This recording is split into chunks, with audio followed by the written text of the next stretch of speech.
Salve, meus amigos, tudo bem com vocês? Hoje eu quero fazer um vídeo bem diferente do que eu tô acostumado a fazer aqui no canal, que é um react. E a gente vai reagir a um vídeo do Chico, onde o Chico fez um vídeo falando sobre psicologia. Eu achei muito interessante esse vídeo e eu quero comentar algumas coisas sobre esse vídeo e aproveitar para falar um pouco sobre psicologia mesmo, porque às vezes falta tema para fazer vídeo de psicologia, a gente tem que falar sobre o que tem para ver, né? Então, deixa aquele gostei se você apoia esse tipo de conteúdo, posso fazer outros vídeos desse tipo para vocês. E não esqueça de se inscrever no canal do laboratório, no canal do Professor Dark, para ver os conteúdos que a gente lança aqui diariamente, beleza? O canal do Chico vai estar na descrição e só pontuando aqui que esse vídeo ficou muito bom, muito bem editado, beleza? Então vamos lá. Hey, aqui é o Chico e eu vou lhe dar 3 segundos para pensar em um youtuber teen. 1, 2, 3. Será que o Lucas Neto conta?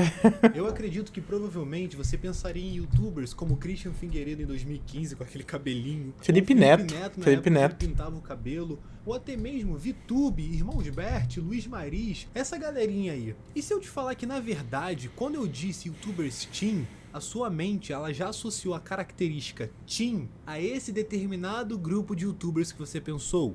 Tá, meio doido, eu sei. Mas no vídeo de hoje eu quero lhe explicar porque as pessoas têm um pré-julgamento quando a gente ouve o termo youtuber, ou até mesmo tentar descobrir se na verdade os Ficou youtubers muito eles são bom só esse vídeo, mesmos cara, em edição. personagens. Será que eles são Muito uma pica. mentira? Bom, hoje a gente vai conversar um pouco sobre o conceito de arquétipo.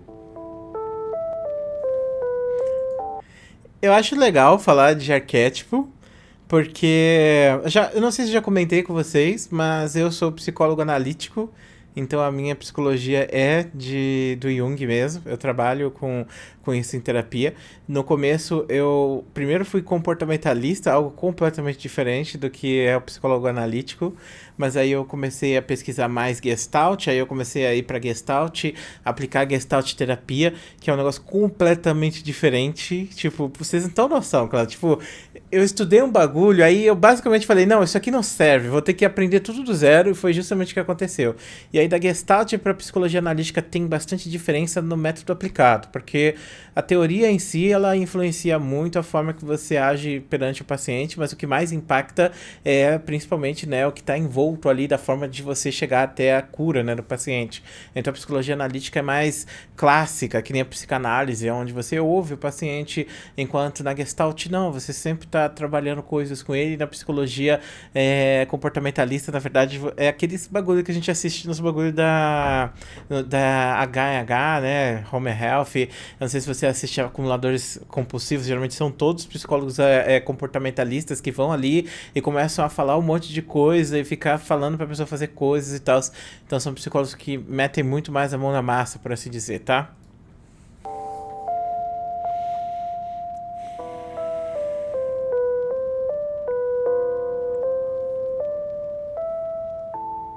Antes da gente chegar nesse conceito de arquétipo, a gente precisa entender algumas camadas de como funciona a nossa mente. Calma, não vai ser chato, confia no Chico. Seguindo as ideias do psicanalista Jung, a nossa... Eu comentei isso lá no vídeo dele, né? E eu falei o seguinte, cara, então, só tem um erro aqui. O Jung, ele não é um psicanalista. O Jung é um psicólogo, ele é um psicólogo analítico.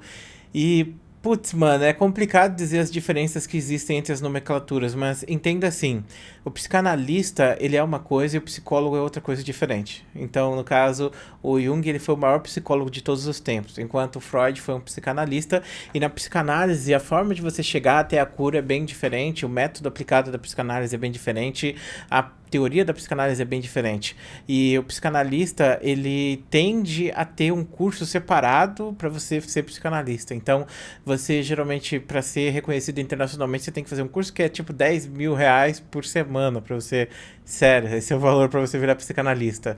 E, bom, é um negócio interessante, mas, bom, só comentando aqui, porque muitas pessoas confundem isso, porque a gente imagina o psicólogo como um só, mas cada psicólogo segue um tipo de coisa diferente, um potencial diferente. E o Jung, ele era praticamente o melhor amigo dele, era o Freud, tá? E os dois desenvolveram a psicanálise juntos, só que aí eles discutiram na questão do sonho, tá? Porque pro Freud, tudo é relação sexual, tudo relacionado ao sexual, enquanto pro Jung é tudo relacionado ao arquétipo, e a gente já vai entender um pouco melhor esse conceito de arquétipo, tá bom?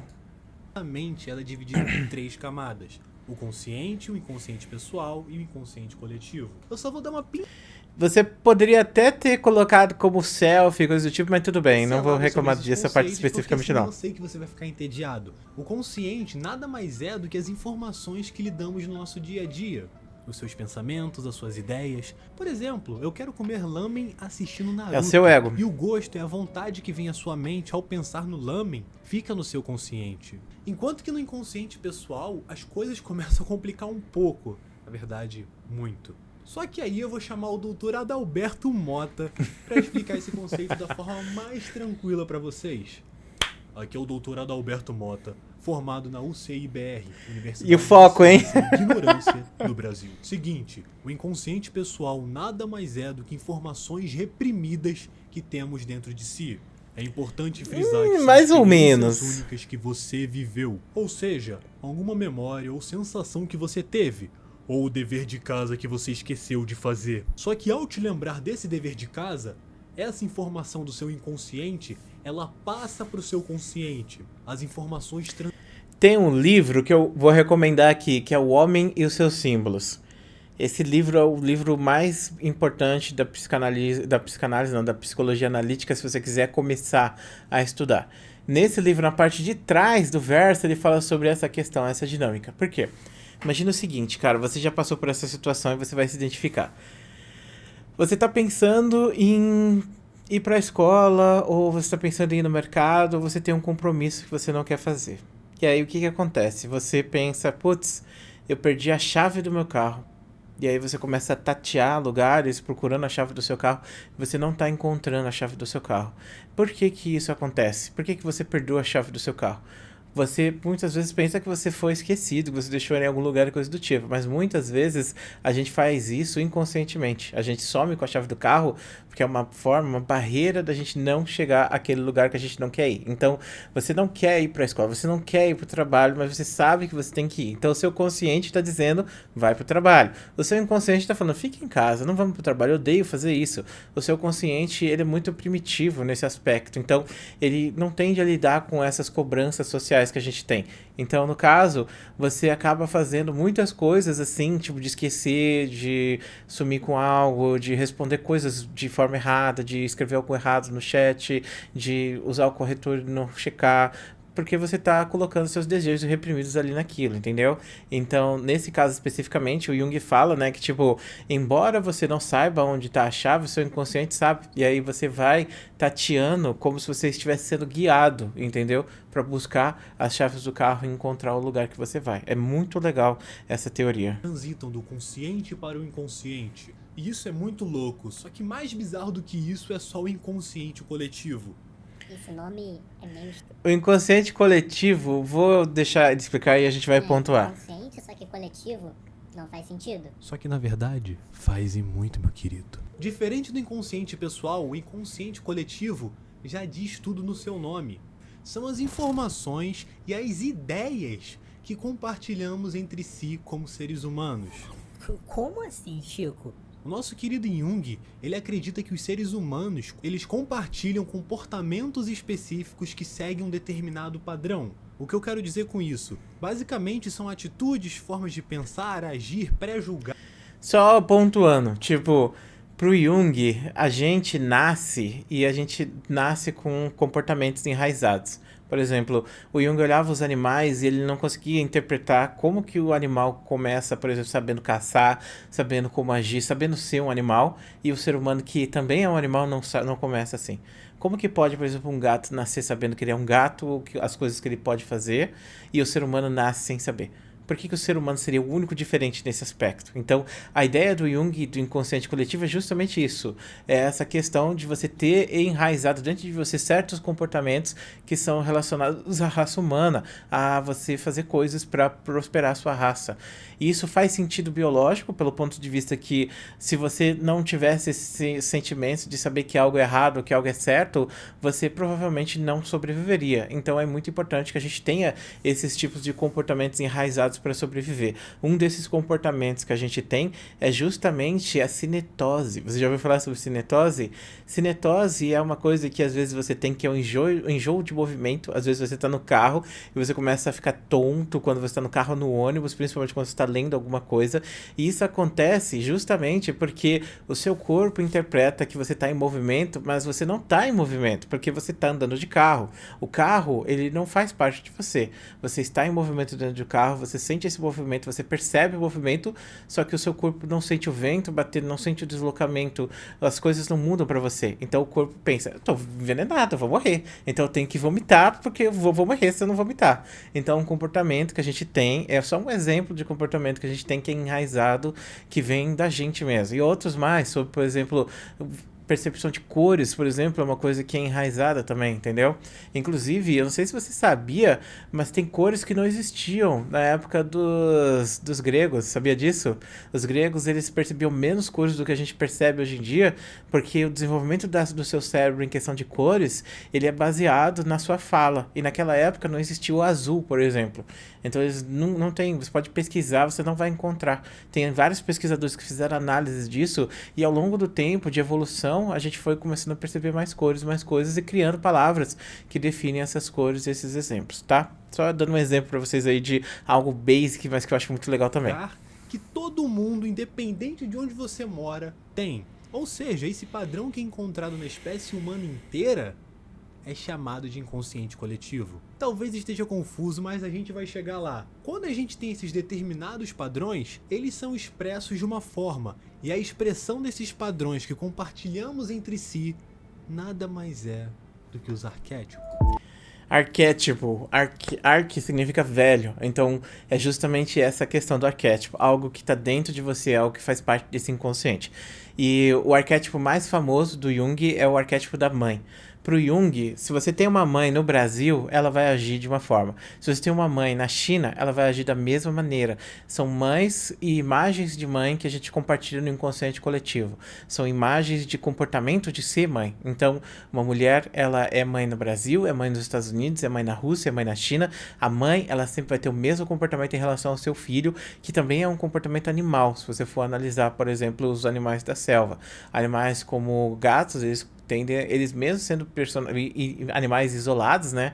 Eu ia falar personalidades, mas não tem como, né? São animais isolados, eles tendem a se cuidar, principalmente os primatas, né? Então, os primatas, eles tendem a se cuidar também. Então, nesse caso, especificamente, mãe tem esse significado, guerreiro tem um significado, e assim por diante. Se você olha as formigas, você vê que as formigas dividem as funções. Então, a mesma coisa acontece com esse comportamento do ser humano. Então, todo mundo sabe que é mãe, independente do lugar do mundo que você vai estar, ou da época antiga ou da época moderna ou futura, vai ser sempre o mesmo significado que a mãe vai ter na sociedade, justamente por causa do arquétipo, e é justamente aí onde rola a grande discussão entre o Freud e o Jung, porque o Freud acreditava que as coisas, elas tinham relações sexuais, né? Tipo, tudo era relacionado a sexual. Então ele acreditava, por exemplo, que na questão do exército, o exército, ele tende a focar na virilidade, então por isso que você tem esse símbolo no exército, sabe? Quanto mais triângulos você tem no exército, maior vai ser a sua patente, maior vai ser o seu alto nível militar. E isso é um falos, né? Então é uma figura peniana masculina. Eu não tô nem brincando, esse é o significado.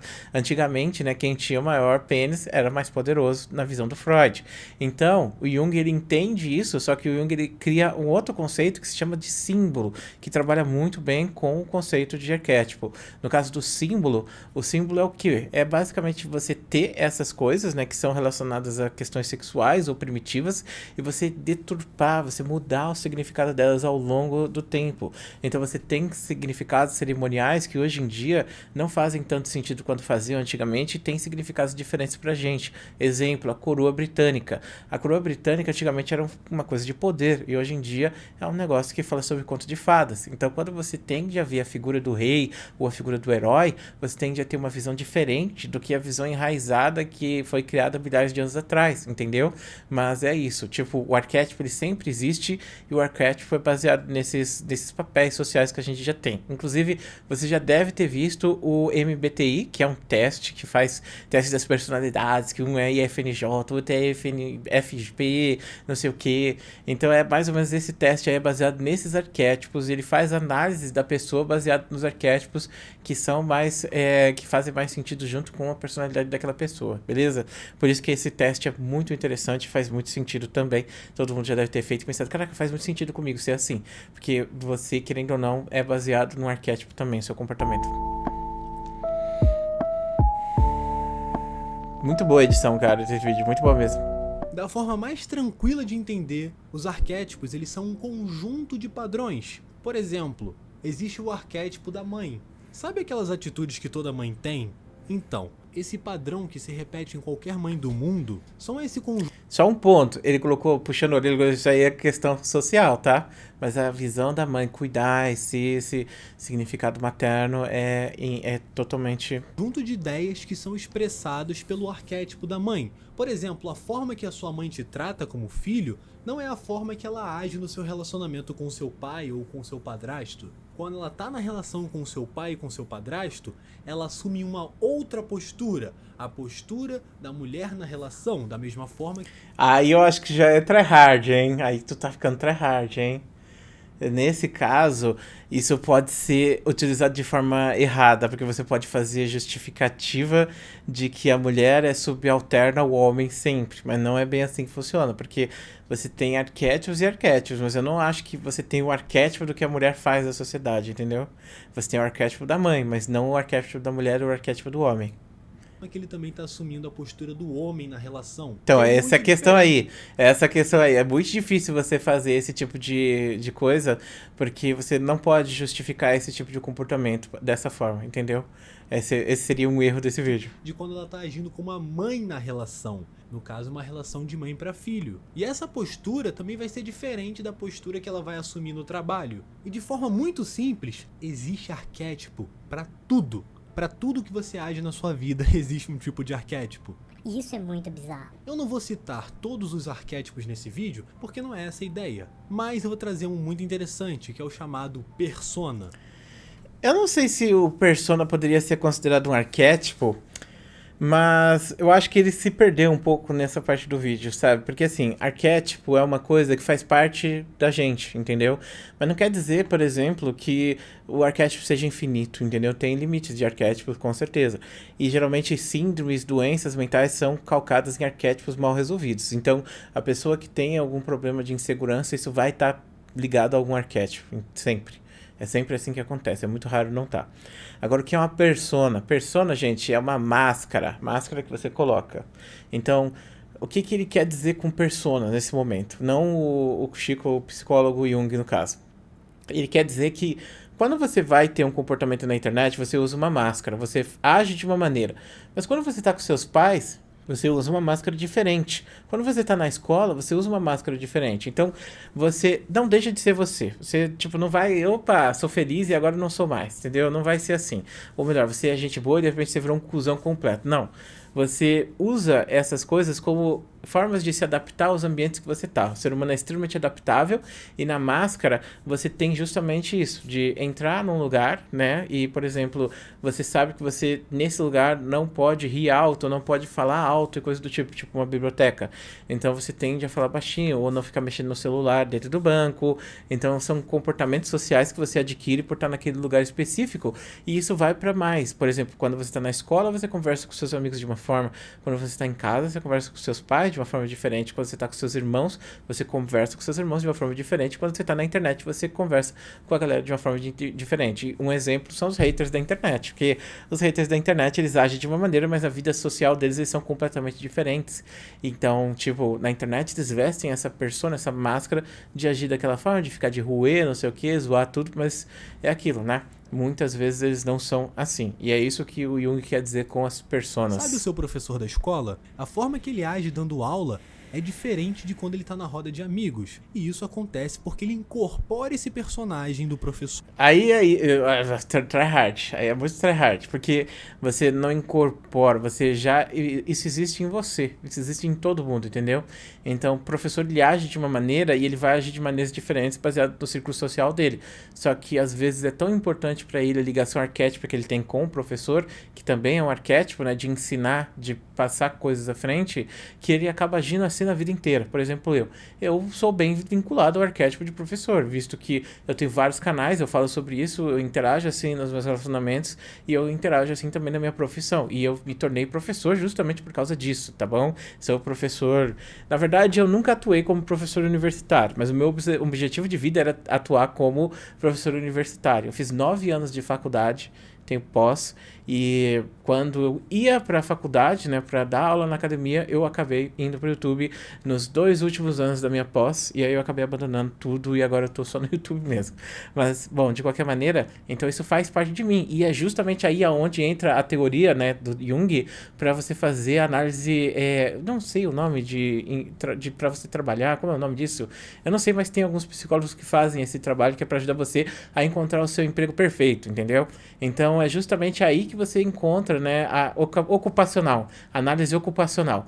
Então é aí que você encontra isso, entendeu? Tipo, o que vai encaixar melhor para você ser, entendeu? Você às vezes está vinculado a algum arquétipo, você só precisa descobrir qual é esse arquétipo para você conseguir trabalhar melhor. Então, no caso, é isso que ele quer dizer com essa parte especificamente, tá bom? Mas não que você deixou de ser professor porque você entrou na escola e aí depois foi com algumas pessoas lá e aí depois você foi para outro lugar e você virou outra coisa completamente. Não é assim que funciona, tá? Não chega assim. Só que isso acaba partindo do seu inconsciente. Mas aí você vai dizer, Chico, por que eu tenho então um professor autoritário e um professor que é muito legal? porque querendo ou não, por mais que as ideias partam do seu inconsciente coletivo, que todo mundo contribui, a gente tem características individuais que tornam a nossa forma de agir, ou melhor, elas definem o nosso arquétipo como único, por mais que ao mesmo tempo que ele seja único, ele é coletivo. E isso...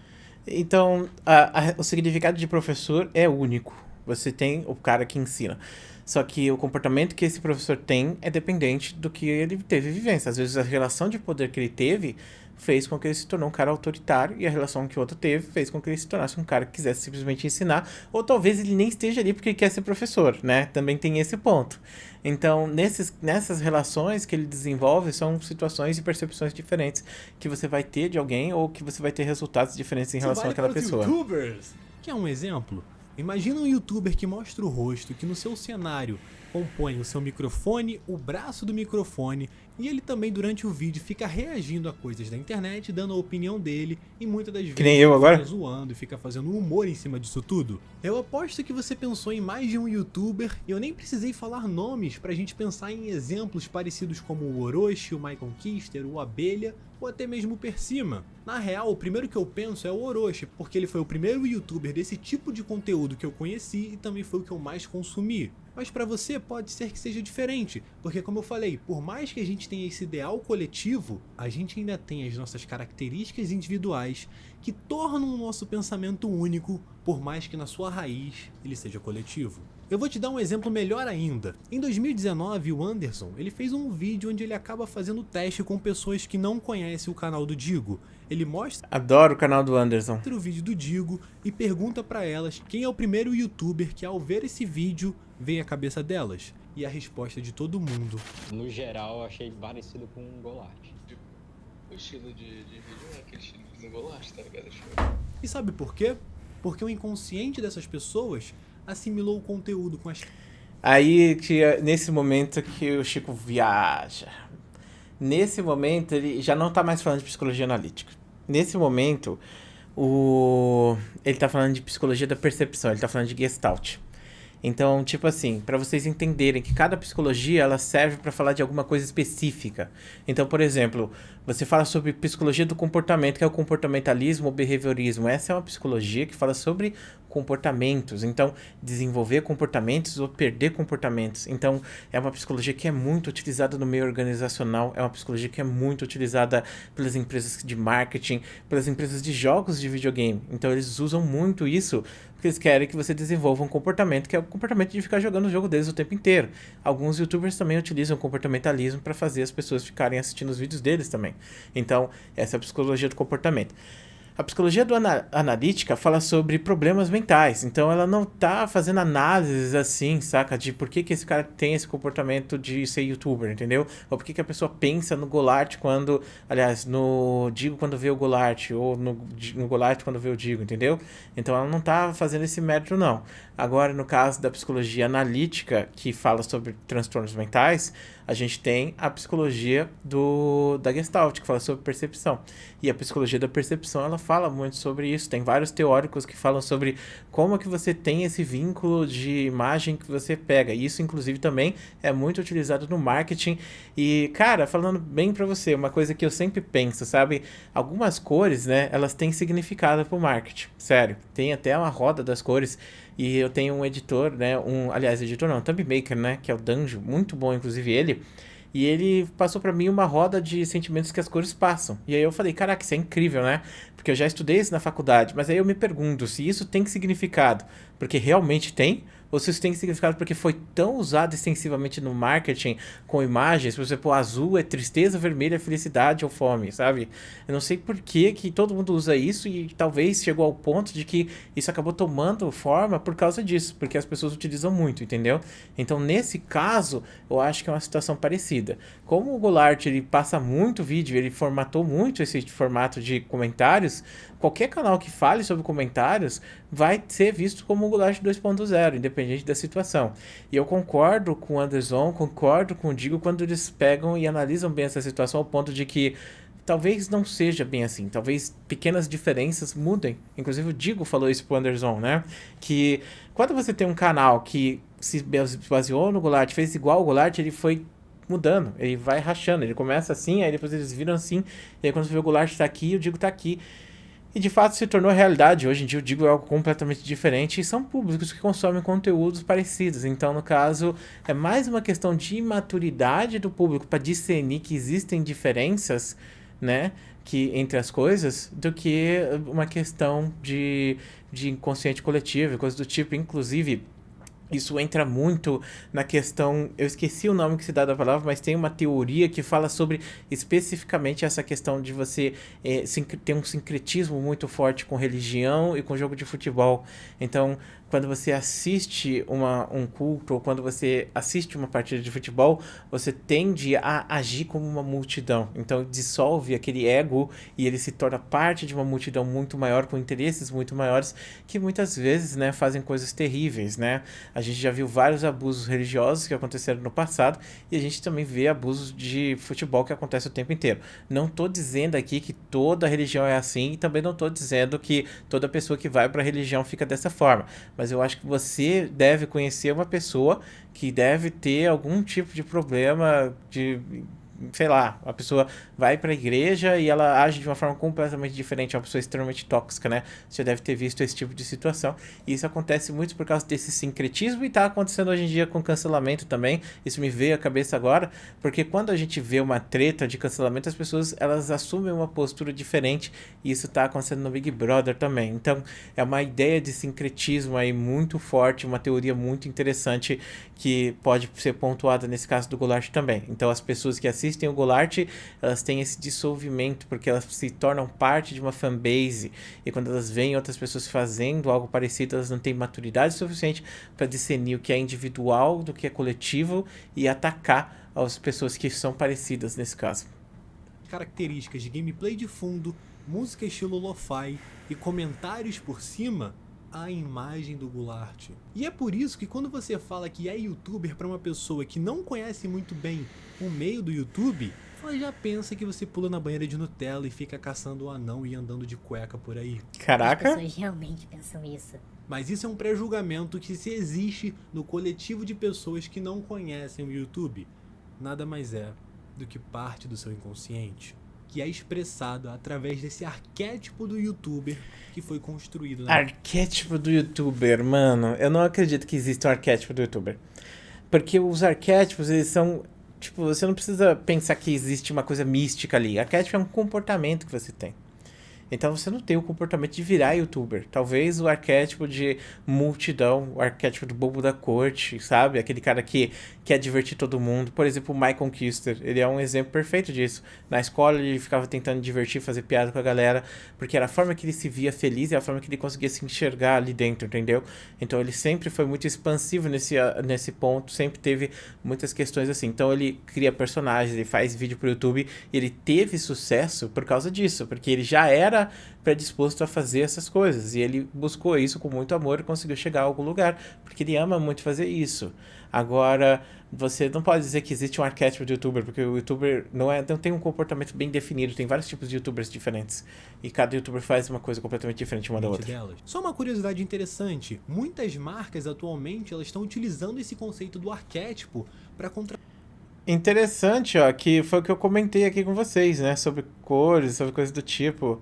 A Harley Davidson é o fora da lei, o bobo da corte é a Skol, amante, prestativa, prudente. Que lugar é essa daqui? Eu não consigo ver isso aqui, não.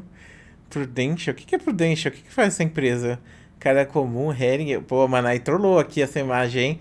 Essa imagem de JPG cagada pra caramba, hein?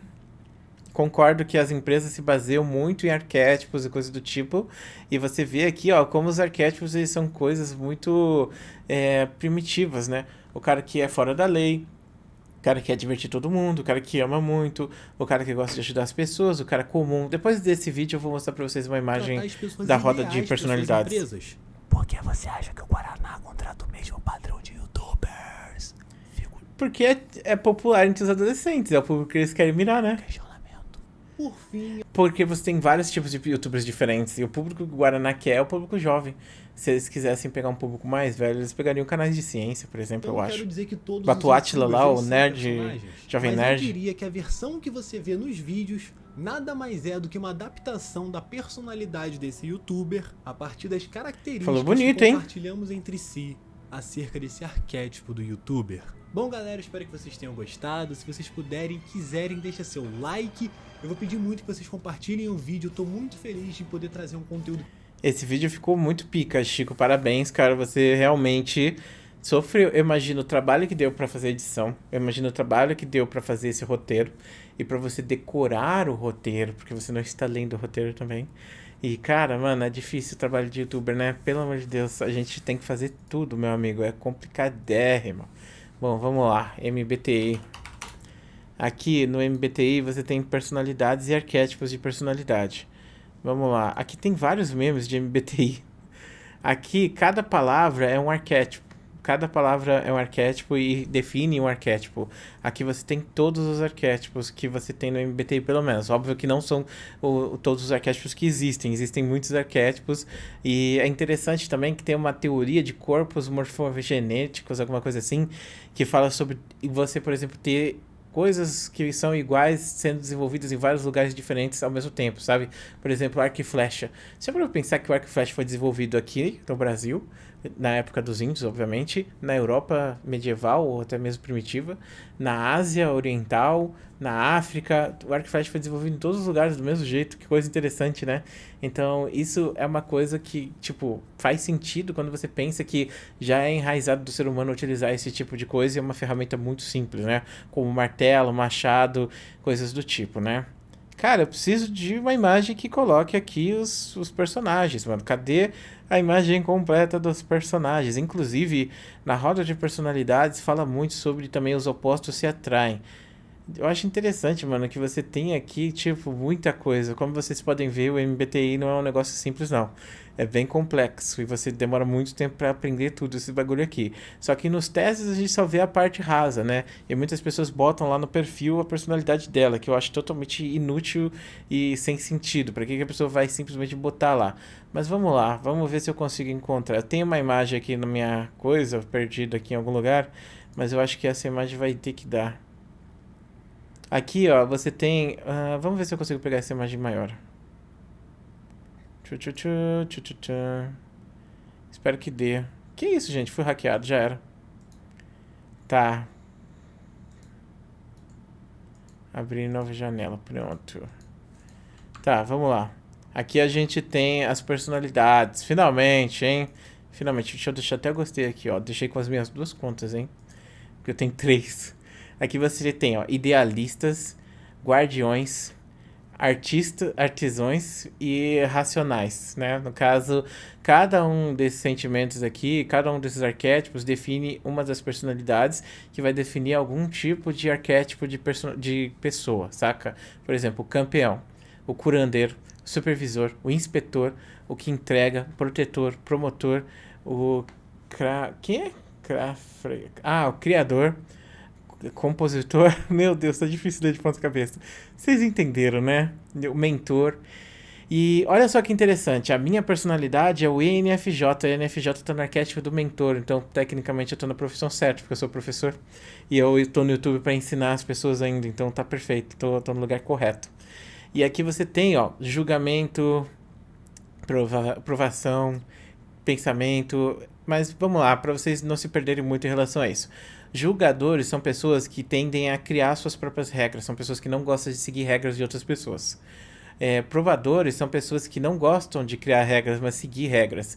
Pensa naquela... Não sei se você é assim, mas tem muitas pessoas que, tipo, elas não gostam de se sentir em lugares que elas não conhecem, de fazer coisas que elas não têm certeza do resultado, elas preferem seguir linhas que vai dar resultados para elas. Por exemplo, você vai sair amanhã e tem que ir lá no centro da cidade. Se você sabe ir no centro da cidade, você vai se sentir completamente confortável. Mas se você não sabe, você vai se sentir muito angustiado. Já o julgador, ele se sente entediado por ter que ir no centro da cidade. Mas se for um lugar que ele nunca foi antes, ele vai ficar animado por ter que fazer algo totalmente diferente. Então, quando você vai lá para uma festa ou para alguma coisa, e aí você tá lá com seus amigos, aí acontece de a festa acabar mais cedo, a festa é uma merda. Então, pessoas que tendem a puxar e falar, vamos para outra festa, vai ter uma festa lá na casa do fulano de tal, são julgadores, são pessoas que fazem coisas diferentes, enquanto o probador é uma pessoa que vai ficar lá na festa até acabar e depois voltar para casa. E talvez, por causa do tédio, ela siga o julgador. Então, tende a ser esse negócio. O julgador vai na frente, o provador vai atrás, ok? O supervisor, aliás, depois a gente tem a questão do sentimento, né? No caso, que é o... Aliás, eu tô vendo aqui que tá meio... Tá. Bom, tem várias vezes aqui e aí você vai combinando, né, cada uma desses sentimentos. Então, a última letra aqui sempre vai ter relação com isso. Por exemplo, o J vai ser julgador e o P vai ser uma pessoa que tende a seguir mais. Então, se você viu lá que na personalidade de fulano de tal tá como J, então você sabe que essa pessoa, ela tende a criar suas próprias regras, é uma personagem que não lida muito bem, é uma personagem obstinada, uma pessoa orgulhosa, uma pessoa que gosta de fazer suas próprias coisas. E o P, uma pessoa mais de boas, uma pessoa que aceita mais, mas não quer dizer que ela seja uma pessoa tranquila, não, tá? Mas é uma pessoa que não gosta de estar em situações onde ela não tem controle, certo? Por isso que o curandeiro, né, INFP. E a gente já vai explicar o que é o outro. Depois a gente tem o T e o F. No caso, você tem aqui o T, que é a terceira letra. O T é pensamento racional e o F é sentimental. Então, é aquilo. Quando você vai tomar uma decisão, você pensa racionalmente ou você pensa sentimentalmente? Se você é F, você pensa sentimentalmente. Se você pensa com T, você é racional. Entendeu? Então, INFP, você é uma pessoa que tende a seguir ordem, seguir regras. E o F tende a ser sentimental. Tende a lidar com aquela pessoa, tende a ser empático. Enquanto o T, nem sempre o T ele é totalmente empático, às vezes ele faz decisões que magoam as pessoas, mas são decisões que para ele são extremamente racionais. Depois disso, a gente tem o S, que no caso é o... Cadê aqui? Eu não tô achando o S, mano. Aqui, ó, bem no centro, mano, tá na minha casa, se fosse uma cobra me pegava. O intuitivo e o observador, né? No caso, o S, ele é basicamente a gente chama de sensorial em português, tá? Então, pra você não ficar se perguntando aí por que no final aqui, sei lá, isso aqui é de alguma língua aleatória aí que ele pegou, tá? Mas, enfim, pessoa que é sensorial, ela tende a ver o mundo de forma concreta. Então, é uma pessoa que não gosta de ficar no pensamento, não gosta de ficar com promessa, gosta de ver e só acredita vendo, e é esse tipo de pessoa que é o S. E o N, no caso, seria o intuitivo, é uma pessoa que vive no mundo das ideias, que fica viajando na maionese o tempo inteiro, que sempre tá lendo coisas. Então você pode ver, por exemplo, na questão de coisas que você gosta. Se você gosta de coisas mais concretas, então talvez você seja S. Se você gosta de ver séries, ler livros e coisas do tipo, talvez você seja N, tá bom? Então, e não quer dizer que você é só um ou outro não, tá? Você pode, por exemplo, ser sentimental 60% e ser 40% racional, entendeu? Então, a maior parte do tempo você toma decisões sentimentais, mas não quer dizer que você nunca vai tomar uma decisão que não seja sentimental. E o último é o I e o E, que é o mais simples de todos, que é o introvertido e o extrovertido. Introvertidos vivem para si mesmo. Extrovertidos vivem para os outros. Essa é a maior diferença. Porque a gente pensa, introvertido é o cara que não sai de casa, extrovertido é o cara que vai pra balada. Não. Extrovertido é o que vive para fora, é o que conversa, que interage.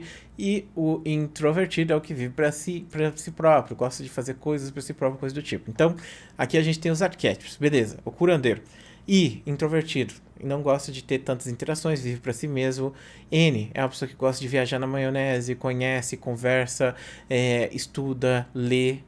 F, sentimental, ele é empático, uma pessoa que se importa com o outro, sabe entender o sentimento do outro. E P, segue regras, consegue lidar bem com essas situações, consegue funcionar num ambiente com muitas regras, entendeu?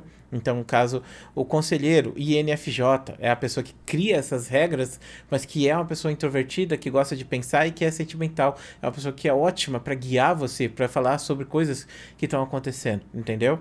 O ENFJ, que é o meu, o mentor. E, extrovertido, vivo para fora, gosto de falar com outras pessoas. N, gosto de viajar na maionese, gosto de ver livros, textos, fazer teorias, coisas do tipo. F, tenho empatia, converso com as pessoas de forma sentimental, entendo o outro lado, tento não magoar as pessoas, mesmo que isso seja uma decisão que não seja racional. E J, não gosto de seguir regras, gosto de fazer as minhas regras.